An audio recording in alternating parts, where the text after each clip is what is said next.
Meskipun Mendagri pernah menyampaikan bahwa kalau mendengar tidak apa-apa. Tapi tidak secara eksplisit beliau menyampaikan bahwa mendengar itu nanti ketika menyampaikan visi misi. Sekali lagi, kita boleh ikut nanti ketika pasangan bupati, wakil bupati itu menyampaikan visi misi di gedung DPRK. Nanti disampaikan di sidang paripurna, setiap pasangan akan menyampaikan visi misinya nanti. Di situ kita mendengarkan. Itu pun tidak boleh ikut yel-yel, ikut tepuk tangan, itu tidak boleh. Hanya sekedar mendengarkan di sana, nanti di gedung DPR, si A itu visinya ini, misinya ini. Nah, kita selaku ASN, orang yang berpendidikan, orang yang paham tentang visi dan misi. Nah, disitulah baru kita mendengarkan, oh, berarti kalau si A ini menyampaikan visi misinya berdasarkan permasalahan di gaya luas. Kemudian dia menawarkan solusi terhadap permasalahan-permasalahan di gaya luas itu. Realistis, kita sandingkan dengan kemampuan keuangan, kita sandingkan dengan sumber daya yang ada di Kabupaten Gaya Luas. Si A lebih bagus visi misinya daripada si B, misal. Itulah orang yang cerdas. Kita ini kan orang yang berpendidikan. Jangan ikut politik praktis. Maka kita harus ikut kepada siapa pemimpin kita yang bisa membawa gaya luas itu ke arah yang lebih baik. Baik itu derajat kesehatan, kemudian mutu pendidikan, pertumbuhan ekonomi, IPM kita, dan yang lain-lainnya. Maka jatuhkanlah pilihan kepada yang menurut hati nurani kita. Itulah yang namanya demokrasi. Tidak boleh kita selaku ASN mengancam, mengajak, membuat nge-like status orang saja terkait dengan ajakan atau kampanye, itu tidak boleh. Lantas apa hukumnya bagi yang melanggar itu? Hukumnya itu ada beberapa. Pertama, bisa teguran lisan, bisa teguran tulisan, bisa penundaan naik pangkat, bisa penundaan gaji berkala, bahkan bisa mencopot jabatan, yang paling parah lagi bisa dipidana. Juga nanti bisa berakibat kepada kandidat kita, bisa dibatalkan kemenangannya. Lantas apakah sudah ada yang seperti itu? Pertanyaannya. Sampai hari ini keterlibatan ASN belum ada yang membatalkan kandidat yang menang. Tetapi aturannya sudah ada. Barangkali kalau tahun-tahun sebelumnya tidak sampai hukumannya seperti itu, ke depan belum tentu.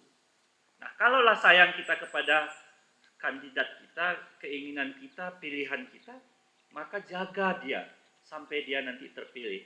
Jangan kita ikut menciderai mereka sehingga gagal menjadi terpilih. Lantas seperti apa ASN yang bisa dipidana? Pertama, menggunakan fasilitas negara untuk turut serta berkampanye.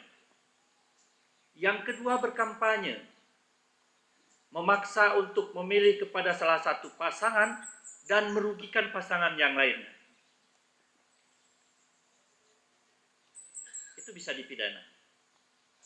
Ada contohnya, lihat saja di Google, itu di Sulawesi itu, di Kabupaten Baros tahun 2020 apa 2019 yang lalu, itu ada 3 ASN. Lantas di Gaya Luas juga dulu pernah misalnya, tapi itu kan membuat kerusuhan. Itu kasus yang berbeda. Tentu banyak hal yang seperti itu. Jadi Bapak Ibu sekalian, ayo kalaupun kita punya pilihan berbeda, tapi jangan karena pilihan berbeda itu membuat silaturahmi kita menjadi putus, menjadi sumber kegaduhan, menjadi penghambat yang kita inginkan itu menjadi kepala daerah. Mari kita ciptakan suasana yang sejuk, suasana damai, edukasi masyarakat kita agar masyarakat kita tidak posisinya terancam. Kalau ada yang mengancam-ancam, mewajibkan, masuk ke grup A, masuk ke grup B, itu tolong nanti dilaporkan. Hari ini kami rapat dengan Forkopimda, kami akan sampaikan laporan tersebut. Bila benar, kami akan turunkan tim, dan jika terbukti kami akan sampaikan ke Menpan RB, BKN, dan Mendagri untuk diproses sesuai dengan ketentuan yang berlaku. Lantas baru PJ saja sudah kejam banget ini PJ.